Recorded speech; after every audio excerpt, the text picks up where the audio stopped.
renowned Bollywood star, Mr. Sonu. Thank you so much, Pranav sir.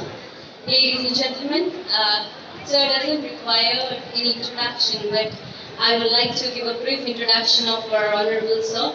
Sonu Sood is an Indian actor, film producer, model, humanitarian, and philanthropist who works predominantly in Hindi, Telugu, Tamil, and Kannada films. He received the Filmfare Award for the Best Supporting Actor Telugu for his work in the Telugu blockbuster Arundhati. In 2010, he garnered the IFA Award for Best Performance in a Negative Role for his performance in Bollywood film Dabang. In July 2016, he established the production house Shakti Sagar Productions, which is named after his father, Shakti Sagar Sood. In September 2020, Sood was chosen for the SDG Special Humanitarian Action Award by the United Nations Development Programme for his humanitarian work during the COVID-19 pandemic. Sood has founded the Sood's Charity Foundation to help people of all stature, an initiative by Sood for providing free coaching to UPSC exam candidates from underprivileged financial backgrounds. Sood was announced as the Delhi government's brand ambassador of its Racial Mentor program by the Delhi Chief Minister.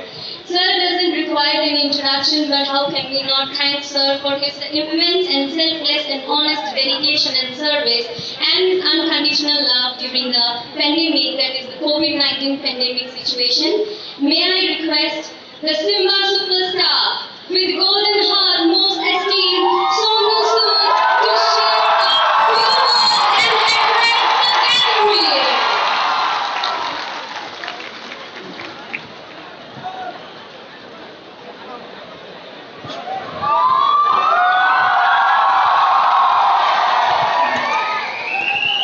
Bye. Nin thang mana mozangna. Ang nin thang mana ko mozang man. First of all, I would like to thank all of you that you made this evening so special. You know, Shri Rameshwar Teri sir, Shri Pramod Bharat, thank you so much for inviting me. Shri Yuji Brahma sir, your Hindi is phenomenal sir. I need to learn few poetry from you now next time sir. Thank you so much. Shri Kathiram Bharat sir, Professor Yaishram sir, Shri Arun K. Dada sir, and all executive members, all MLAs, former President of Guru Sahitya Sabha, Shri Charan Bharat sir, Aruga, thank you so much for making this beautiful family for me. And मैं सबसे यही कहना चाहूँगा कि मेरा रिश्ता असम से, आप लोगों से, बोडोलैंड से आज का नहीं है, पहले से। जब कोविड शुरू हुआ, आई रिमेम्बर एक मुझे ट्वीट आया जिसमें बहुत सारे लोग, नॉर्थ ईस्ट के लोग फंस गए थे, उनके पास वापस जाने के लिए था और मुंबई में बारिश बहुत हो रही थी और सब लोग एक ब्रिज के नीचे खड़े हो गए। उन्होंने ट्वीट किया कि सर हम असम से, नॉर्थ ईस्ट के बहुत सारे जो गाँव है वहाँ से हमें घर जाना, वापस भेजिए। तो मैंने उनके लिए जब कोशिश करना शुरू किया वापस भेजने के लिए, क्योंकि डिस्टेंस बहुत था महाराष्ट्र और यहाँ में, तो बड़ा मुश्किल हो रहा था। तो मुझे याद है कि जो दूसरी फ्लाइट मैंने चार्टर की थी, पहले उड़ीसा के लिए की थी, सेकेंड असम के लिए स्पेशल एक एयरक्राफ्ट बुक किया था, उन सब को फ्लाई कर दिया। और इसमें जो लोग गए वो जाते समय बोले कि सर अगर हम ठीक ठाक वापस पहुंच गए तो हम वापस आपसे मिलने मुंबई जरूर आएंगे। और वो लोग वापस मुंबई आए, उनमें से बहुत सारे लोग आज भी मेरे साथ काम कर रहे हैं और बहुत सारे लोग मेरे दोस्तों के साथ काम कर रहे हैं। तो ये मेरा रिश्ता आज से नहीं, बहुत टाइम पहले से है। मैं एक इंजीनियर हूँ और एक्टर बाद में बना, पहले इंजीनियर हूँ, तो कहीं ना कहीं मेरा रिश्ता जो है वो एजुकेशन के साथ है। और आज जब बोडोलैंड इंटरनेशनल नॉलेज फेस्टिवल की बात कर रहा हूँ तो कुछ ना कुछ नॉलेज जरूर है, इसलिए यहाँ पे खड़ा हूँ।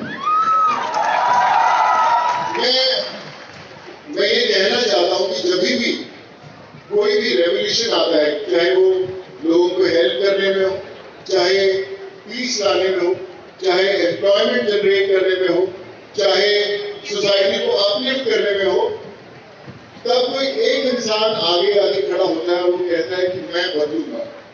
और कई बार बहुत सारे लोग सोचते हैं यार मैं पहले सक्सेसफुल होऊंगा, मैं पहले पैसा बहुत बनाऊंगा, कामयाबी मिलेगी, उसके बाद I want to give back to the society.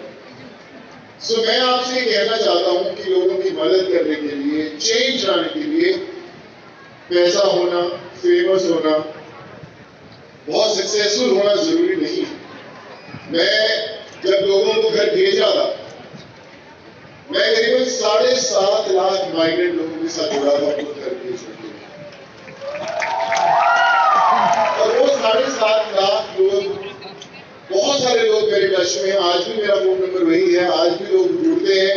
और जब सेकेंड वेव कोविड आया, जब लोगों को मेडिकल हेल्प की जरूरत थी, इंजेक्शन भिजवाने थे, ऑक्सीजन भिजवाना था, तो ये वो लोग जो 100 रुपए की डेली वेजेस पे थे, 200 रुपीज डेली वेजेस पे थे, उनके पास काम भी नहीं था, वो बाइसाइकिल्स पर लेकर वो इंजेक्शन, वो ऑक्सीजन कॉन्सेंट्रेटर्स को गाँव में गए लोगों की हेल्प करने के लिए। So they became the real saviours. So आज जब मैं बोडोलैंड के बारे में और जान रहा था, तो मैं प्रमोद बोडो जी से बात कर रहा था कि किस तरह आप लोग, बहुत सारे लोग बड़ी मुश्किलों से गुजरे हैं, बहुत टफ समय देखा है, 25-30 ईयर्स का एक मुश्किल समय देखा, और उसके बाद आप सबकी जो कोशिश रही, हमारे प्रमोद भाई की कोशिश रही, उसके कारण वापस एक नया सवेरा आया है इस जगह पर। लेकिन ये सवेरा असली रोशनी कब देखेगा, जब उस सवेरे में आपकी रोशनी जुड़ेगी, तब वो चमकेगा पूरा।